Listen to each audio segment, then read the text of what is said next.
Let's get educated. That's why we're here, to bring you the stories impacting K-12 classrooms and college campuses. It's time for a little education.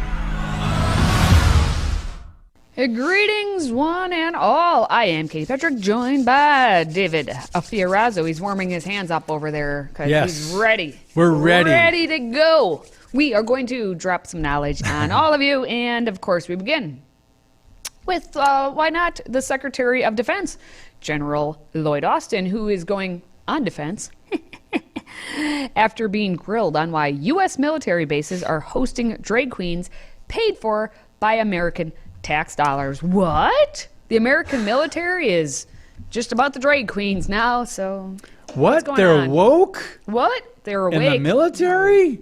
Well, Defense Secretary Lloyd Austin smirked when he was asked by Congressman Matt Gaetz in Republican Florida why drag queen events at military bases were happening. Now, Gaetz cited drag events at various military bases that did in fact happen, including one in Montana, in Virginia, and Las Vegas. And he says, how much taxpayer money should go into funding drag queen story hours on military bases? And this is what Gaetz was asking him. You know, drag queen story hours is not something that the department funds. That's how he answers. So the military is not funding them. How do they get scheduled, Katie, and end up on the base? Great question. Yeah. Well, let's just let, the secretary answer for Watch the video. Everything. How much taxpayer money should go to fund drag queen story hours on military bases? Drag queen story hours is not something that the department funds. Well, wait a second. That's actually not what the record seems to suggest. You were going to fund one at Ramstein Air Force Base. That one got canceled, but that's DOD insignia. That's a drag queen story hour for children. Then also at Malmstrom Air Force Base outside of Great Falls, Montana, you had a drag queen story hour for kids. At the Joint Base Langley Eustis, you put on a drag queen story hour on a Saturday for the first ever kid-friendly diversity, equity, inclusion summer festival. And at Nellis Air Force Base, you had the Drag You Nellis on June 17th. Who funded these things, Mr. Secretary?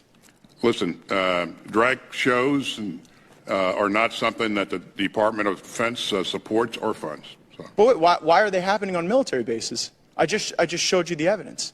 I will say again, this is not something that we support or fund. So you think hosting a drag queen story hour on a military base isn't supporting the drag queen story hour? I stand by what I just said. But you may stand by it, but it's belied by the evidence over and over again. They can lie over and over, and nothing to see here. They get away with it. Well, all of these, anytime you have these congressional hearings, like 7 people will pay attention or know what's going on with it, unless it's of the narrative that the media wants to really cover it and put a spotlight on it. But this is happening every day. Just go up to Capitol Hill and you could, go sit in one of these and see what happens, see what they're talking about. There are people that are trying. Yeah, unless there's people who want to uncover what's actually true, no one's going to pay attention to it. And some of them have the DOD, Department of Defense, on there, and that's what he was showing in that hearing. Yeah. Oh, and it doesn't stop there. There's more to be had, including there was an actual itinerary schedule. And you're reading, here's going to be some opening remarks happening, and where you have some guest speakers and some performances, and Ramblin' Jake, and through with therapy. Like, we're going to do all this stuff, and then what is that highlighted down on the bottom? Harpy Daniels. Harpy Daniels is going to be there. Who's Harpy Daniels? Oh, just the official drag queen of the Navy. The Navy drag queen. Official. So it's not something, according to the liars in charge, it's not something that they fund or support. So the Navy has an official drag queen. My head is starting to split already, and we're just getting going here with these stories. So, and the thing is, Matt Gaetz is just one example of one politician who's trying to shine a little bit of light on this and ask the questions. And, he's also, the way he puts things, just like every one of the politicians do, they make it dramatic to try and like make their point and kind of shine a light on it. But because this doesn't fit the narrative that the left wants, no one else is going to report on it. No one. So nothing will happen. The military will continue down the slope they've headed towards. They're at this point, it's not a slippery slope. They're just full on sliding down in terms of what the military was intended to do and what the military now puts its attention on and what its new priority list is. So let me just say this to bring in some perspective that I'm concerned about. China, for example, maybe Russia as well, but China specifically, they're building a war machine. They're building their military, and they're preparing for war. America is concerned about woke policies in the military, cutting funding to the Department of the Defense, and they're putting on drag queen story hour shows. We're building, David. We're building feelings. Okay, we're building feelings. Building feelings, which feelings, actual weapon grade devices. Feelings, which one's going to win out? We'll see. All right, yeah. Stay tuned. And one other thing, this is on the media, you complicit. I was almost going to say something, but I can't say it. You're covering up this evil, and it's going to come back on you someday. It's going to come back on you. Maybe your children, but maybe you. This is really disturbing because just the fact that that guy can look straight ahead and say this is not something that the military supports or funds. It's not funded by the. So where's the money coming from? And how do you say you've even got a Navy guy that's known as a. And if you don't support it, okay, so you're mincing words. You're lying right to someone's face. And if people aren't concerned about lies, we're in a lot of trouble as a country. We already have been, but this just takes it to another level with this insanity and this demonic movement, the drag queens coming all around us, and it's not going to stop anytime soon. So we got to move on. Still to come, Pentagon doctors are now backing research that claims confused children as young as 7 years old can make their own decisions when it comes to puberty blockers, hormone warping drugs to become transgender. This is the federal government we're talking about. That's next.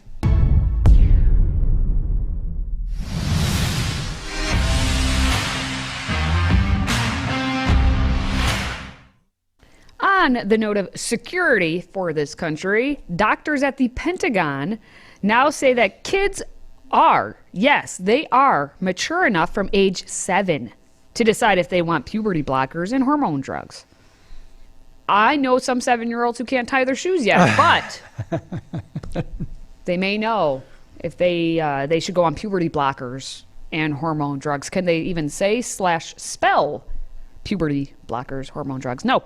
In an editorial that was led by Air Force Colonel Dr. David Klein, officials said minors have an inherent ability and right to consent.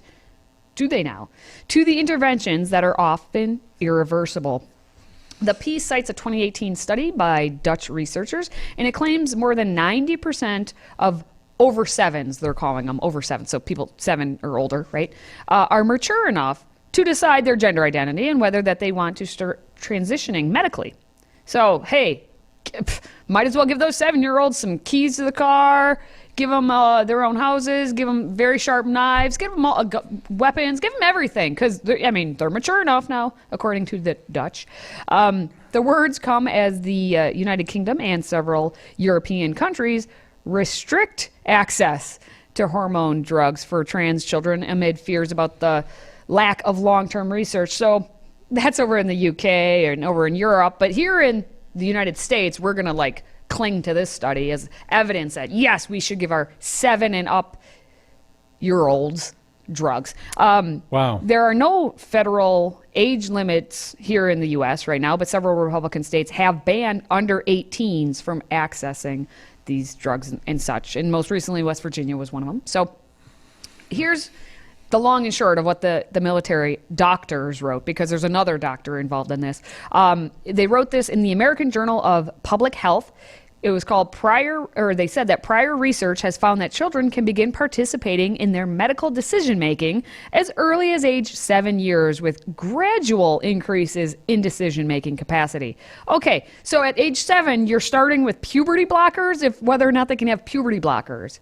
How about at age 7, they can decide, I don't know, what color Band-Aid they get put on after they get a shot, if they want, or are they allowed to decide which vaccines they get too? Is that, Probably or does that not. come later? No. Puberty blockers right at age 7. Maybe by age 8, they'll know if they're allowed to decide about vaccines. I'm not sure. But that's what these doctors say. Furthermore, they say that military-affiliated adolescents who initiate gender-affirming hormones continue their medication at rates similar to or higher than those of adults. And this reflects a similar understanding and tolerance of the effects of hormonal therapy. Now, the study at the center of these claims that they're talking about, again, was published in the journal Pediatrics back in 2018. Now, in it, the data is from 74 trans adolescents aged 10 to 18. So 74. All right. Who they're consulting. Using assessments of their general judgment, the researchers determined that between 89 to 93% of the kids in that age group are capable of making these types of choices. Now, can we talk about the doctors for a minute? Because we already mentioned Dr. David Klein there on the left. Well, on the right there is Dr. Christina Roberts, also known as Dr. Timothy Roberts. What? That's Timothy Roberts there on the right, but now goes by Dr. Christina Roberts. Okay. Roberts is an adolescent medicine expert at Children's Mercy Hospital in Kansas. You can see Dr. Roberts is a trans woman, and Dr. Roberts carried out a study in 2021. It was published in the British Journal of Sports Medicine, and they found that transgender women retained an athletic edge in sports for the first 2 years after beginning hormone therapy, but afterward, he said that they were fairly equivalent to cisgender women. So this same Dr. Roberts, who is saying that, hey, after age 7, kids should be able to decide if they want hormone therapy, also says that, hey, just because a man is in women's sports, it's all going to level out in terms of equality in, like men being in women's sports. That'll be okay after the first 2 years. So just let it be, I guess. So they admitted maybe a little athletic edge. Just a little bit at the beginning. Just a little bit. So this is the doctors who care about the science. The experts, I like the words that were used regarding this study and their conclusions. Using assessments of their general judgment. Yes.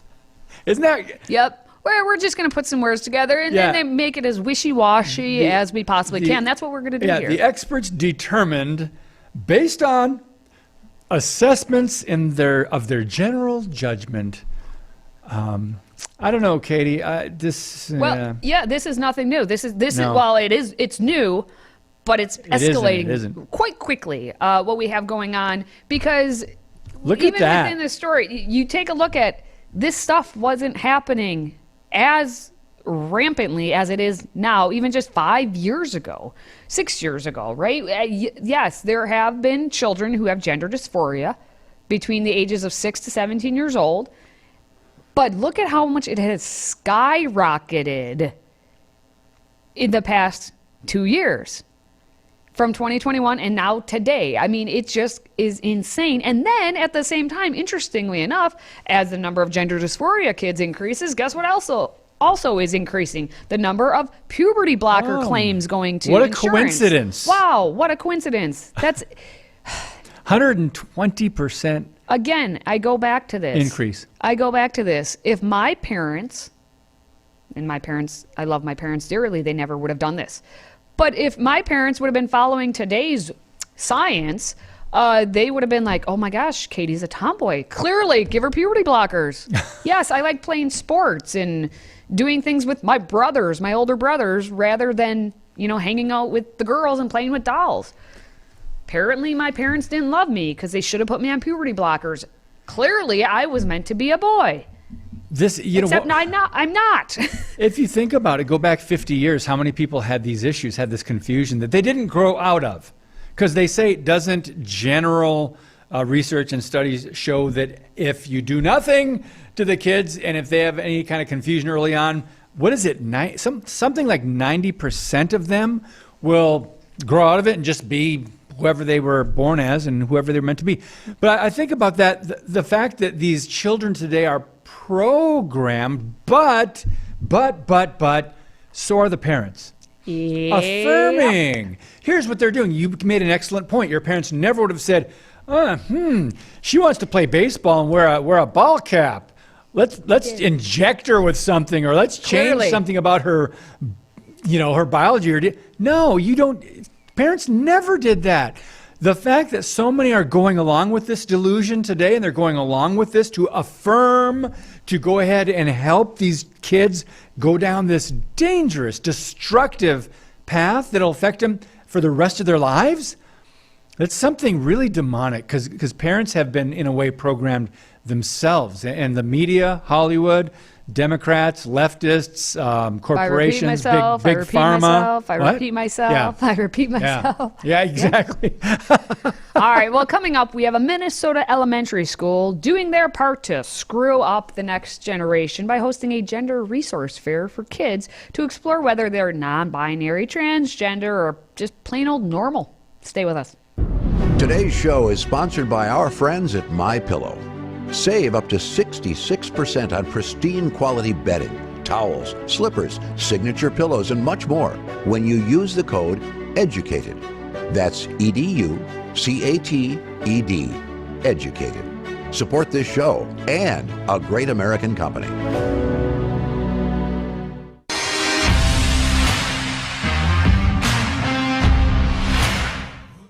The good old resource fairs that we used to go to in school, in the gymnasium, or wherever, maybe the cafeteria, they were set up. I remember science resource, all science that. fairs. We go to these resource fairs. They're not good enough. They are not good enough for today's kids. No. Now our children must go to the gender resource fairs specifically. What? The Minnesota, or Minneapolis specifically, Minneapolis public schools, they're going to put out an event coming up here in April for transgender and non-binary children at Loring Elementary School.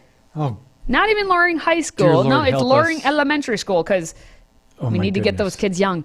It's going to feature local gender non-conforming resources, a bounce house, games, and dinner, according to the St. Paul Public Schools website. Now, the elementary school event includes a drag story hour, as For all children. of these events must have a drag story hour for the children's. 'Cause it's What for is the drag children's. again? Drag again for children, elementary level. That means men are dressing up as women, often provocatively and gyrating sexually, and they're doing it for children. Just want to remind you what drag queen story hour At this for point, children. though, I don't even think we can say it's not men dressing up as women. It's men dressing up as clown women. Yeah, let's clowns. be more specific. Send in Not the all clowns. women are women.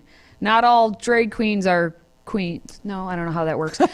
So they are not just average woman, because they would just be in jeans and a sweater. But no, they're provocatively dressed, as you say.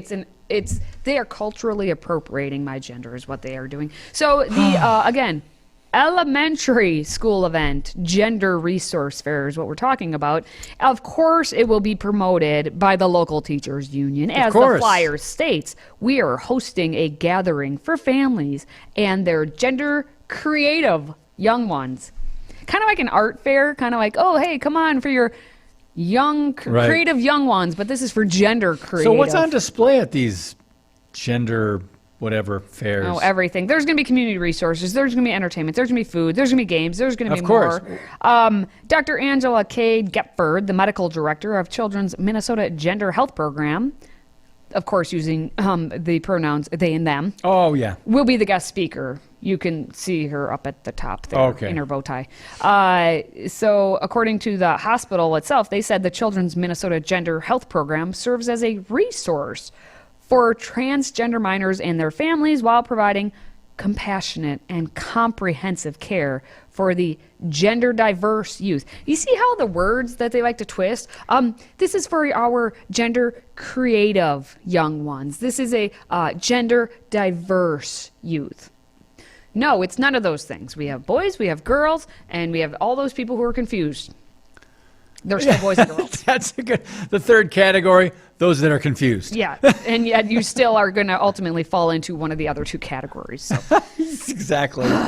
Yeah. Meanwhile, this same school district area, and specifically this elementary school, Loring Elementary School in Minneapolis, for the 2021-2022 school year, so last school year, had 42% of their students being proficient in math and 42% of them meeting grade level expectations for reading.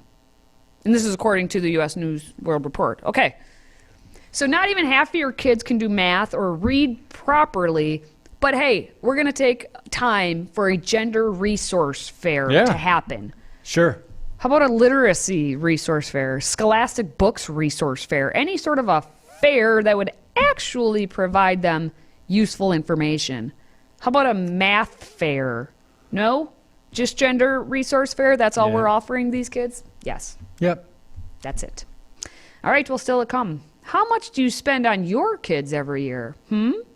Well, one mother of 3 was completely shocked when she broke down the numbers for her family, and we're going to have some fun with this. If you have a smartphone, tablet, Roku, or Apple TV, consider downloading the Freedom Project Media app.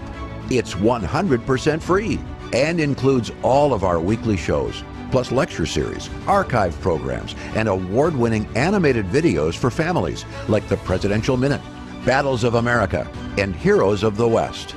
Don't rely on the social media giants to keep you informed. Simply download the Freedom Project Media app from your app store and allow notifications. And we'll let you know when a new video is ready.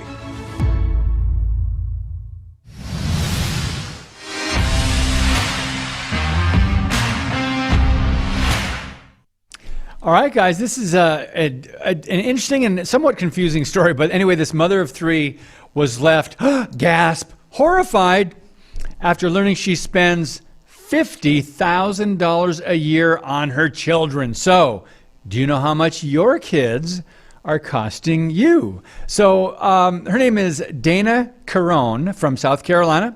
She went to TikTok, of course, to share a cost breakdown. She's 33 years old, works as a registered nurse, and said that it was sickening. But anyway, let's watch this quick video and we'll come back and we'll talk about it. I just totaled up how much my children cost me per year, and the number is going to shock you because it shocked me. Drum roll, please. Extracurriculars. My children are 9, 6, and 3, by the way, for context, so they're still on the young side. I'm sure this number is going to go up. Extracurriculars, I spend $18,000 on a year. That's dance, tumbling, and soccer for my son. My 2 older girls go to public school, but my son goes to preschool, and that is $600 a month, which is about 10 months, so $6,000. Part-time. Blech. Christmas and birthdays. I didn't do all the other holidays, and I do give them little things throughout the holidays. So again, this number is probably lowballed, but I approximated that I spent about $1,500 to $1,800 a year on their Christmas gifts, and for their birthdays, $500 per kid. Clothes, uniforms, shoes. I don't know, I'm guesstimating, but I'm gonna say at least $3,000 a year. I would assume I spend at least $1,000 on each kid. I'm probably lowballing that one. Food. This one's hard because I've been shopping for all of us for so long that I kind of don't even know, and inflation really has driven prices up.